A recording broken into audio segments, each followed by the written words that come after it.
दोस्तों आप सभी को नमस्ते। मैं नित्यानंद मिश्रा अपने यूट्यूब चैनल पर आप सभी का स्वागत करता हूं। दोस्तों आज मैं आप लोगों के लिए मैं लेकर आया हूं बहुत प्रसिद्ध संगीतज्ञों के बारे में। तो आइए आपको लेकर चलते हैं वो प्रसिद्ध संगीतज्ञों के बारे में, विशेष थियोरिकल।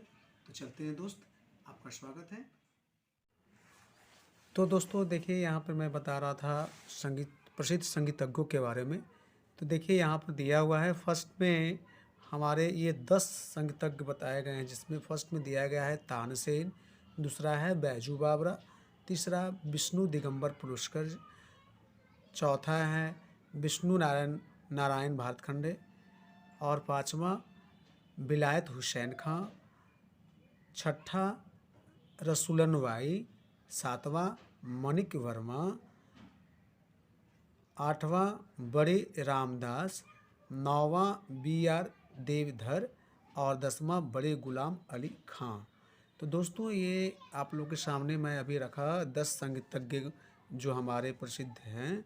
ये संगीतज्ञ बहुत ही अपने गायकी के क्षेत्र में और बहुत ही अच्छे अच्छे काव्य के क्षेत्रों में बहुत ही अच्छे से उन्होंने सबको सराहनीय हैं माना जाता है, और जो अपने देश विदेशों में नाम किए हैं। जिसमें प्रसिद्ध आज मैं आपको विशेष रूप से बताऊंगा तानसेन की जीवनी के बारे में और बैजू बावरा की जिंदगी के बारे में, जीवनी के बारे में, कि किस प्रकार से आप इनके बारे में क्या बताया गया है, कैसे वो इनकी लालन पालन हुई और किस प्रकार से इन्होंने अपने नाम संगीत में आगे अग्रगण्य उनका नाम आया। तो आइए दोस्तों, अब आप लोगों के बीच में मैं लेकर आऊँगा तानसेन और बैजू बावरा के जीवनी के बारे में। दोस्तों आइए, सबसे पहले मैं आपको बताया था कि तानसेन की जीवनी के बारे में बताने के लिए मैं बता रहा था। तो देखिए दोस्तों, कितना सुंदर से उनके बारे में बताया गया है। ये तानसेन कैसे व्यक्ति थे इन्होंने। तो आइए यहाँ पे मैं सबसे पहले दिखाना चाहता हूँ आपको। यहाँ पे बताया गया है कि अकबर के दरबारों में भी आईने अकबरी में अब्दुल फजल ने तानसेन के विषय में लिखा है कि ऐसा महान गायक पिछले 1000 वर्षों में नहीं हुआ। यह कथन पूर्णतया सत्य मालूम पड़ता है। भारत का कौन ऐसा व्यक्ति होगा जिसने तानसेन का नाम ना सुना हो। संगीत जगत क्या साधारण व्यक्ति भी उनके नाम से परिचित हैं। दोस्तों आगे मैं ये बताना चाहता हूँ कि तानसेन का असली नाम तन्ना मिश्र और पिता का नाम मकरंद पांडे। कुछ लोग पांडे जी को मिश्र भी कहते थे, जिनकी जन्म तिथि के विषयों में अनेक मत है। अधिकांश विद्वानों के मतानुसार जन्म 1532 ईस्वी में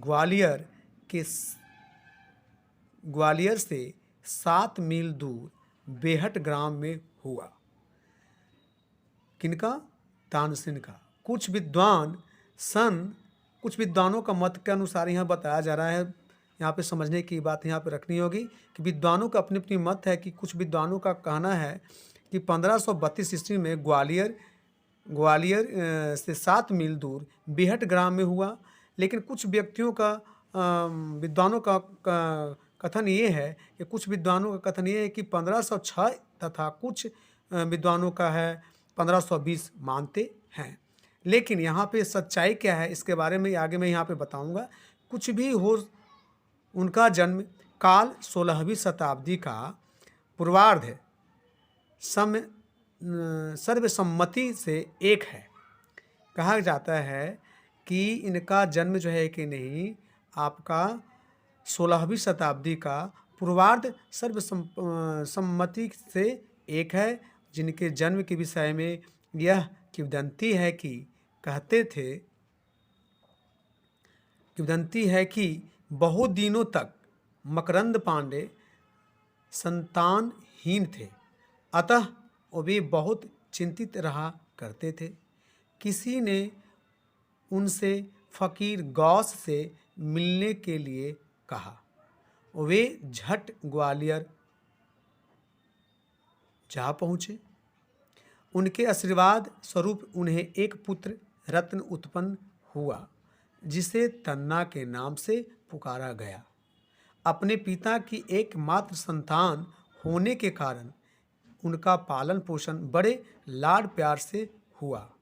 बाल्यावस्था में वे बड़े नटखट और उद्दंडित रहे। केवल इधर उधर घूमना और एकाग्रचित होकर कोई काम न करना, बचपन से उनमें दूसरों की नकल करने का अपूर्व क्षमता थी। बालक तन्ना पशु पक्षियों तथा जानवरों की विभिन्न बोलियों की सच्ची नकल करता और नटखट प्रकृतिवश हिंसक पशुओं की बोली से लोगों को डरवाता। ये तन्ना का बहुत बड़ा जो है ये बताया जाता है कि बचपन में हर एक पशुओं का वो आवाज़ अपने मुंह से निकालने की कोशिश करते थे। तो दोस्तों इस प्रकार से उनकी जीवनी में आगे देखिए दोस्तों, इनका बताया गया क्या कि एक बार स्वामी हरिदास अपनी मंडली के साथ पास के जंगल से गुजर रहे थे। नटखट तन्ना एक पेड़ की आड़ में शेर की दहाड़ से उन्हें डरवाने लगा। किनको? हरिदास स्वामी जी को। साधु मंडली बहुत घबराई। थोड़ी देर के बाद उनके 2-3 शिष्यों द्वारा तानसेन सामने लाए गए। स्वामी जी उनकी प्राकृतिक प्रतिभा से अत्यधिक प्रभावित हुए। उन्होंने सोचा कि यह बालक भविष्य में बहुत अच्छा संगीतज्ञ हो सकता है। अतः वे मकरंद पांडे के पास तानसेन को मांगने के लिए जा पहुँचे। पांडे जी को शुरू में हिचक हुई। कुछ स्वामी जी के आश्वासन और आग्रह से तानसेन को दे दिया। अब आगे क्या होता है? तानसेन ने स्वामी हरिदास से 10 वर्षों तक संगीत शिक्षा प्राप्त की। अपने पिता की अवस्था सुनकर तानसेन अपनी मातृभूमि ग्वालियर चले गए। कुछ दिनों के बाद उनका देहांत भी हो गया। कहा जाता है कि मरने के पूर्व उसने पिता से तानसेन को समझाया था कि ग्वालियर के फ़कीर मोहम्मद गौस से हम बहुत ऋणी हैं। उनकी आज्ञा की कभी भी अवहेलना ना करना। उनके पिताजी तानसेन को समझाते हुए ये बात को कहते हैं। अतः बाद में स्वामी हरिदास की आज्ञा से वे मोहम्मद गौस के पास रहने लगे। ग्वालियर की विधवा रानी मृगनयनी की दासी हुसैनी की सुंदरता और संगीत से तानसेन बहुत प्रभावित थे। अतः रानी मृगनयनी ने हुसैनी से तानसेन की शादी कर दी। कहते हैं कि हुसैनी शाश्वत ब्राह्मण थी। उसका असली नाम प्रेम कुमारी था। बाद में तानसेन के 4 पुत्र हुए। सूरसेन, शरतसेन, तरंगसेन, बिलास खां और सरस्वती नाम की एक पुत्री। जब तानसेन एक अच्छे गायक हो गए तो रीवा नरेश रामचंद्र ने उसे राज गायक नियुक्त कर लिया। महाराज रामचंद्र ने अकबर को प्रसन्न करने के लिए गायक तानसेन को उन्हें उपहार स्वरूप भेंट कर दिया। अकबर संगीत का महान प्रेमी था। वह उन्हें पाकर अत्यधिक प्रसन्न हुए और अपने नवरत्नों में शामिल कर लिया।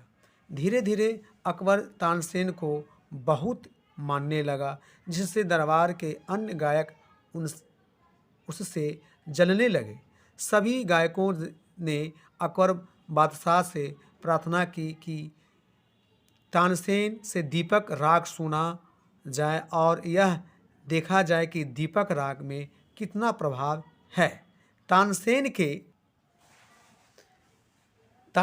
के अतिरिक्त कोई दूसरा गायक इसे राग नहीं गा सकते हैं। यानी कि तानसेन के सिवाय ये दीपक राग को दूसरा कोई गायक नहीं गा सकेगा। यह बात बादशाह के दिमाग में जम गई। तानसेन ने लाख समझाने पर भी बादशाह अपनी जिद पर अड़े रहे और तानसेन को दीपक राग गाने की ही पड़ा।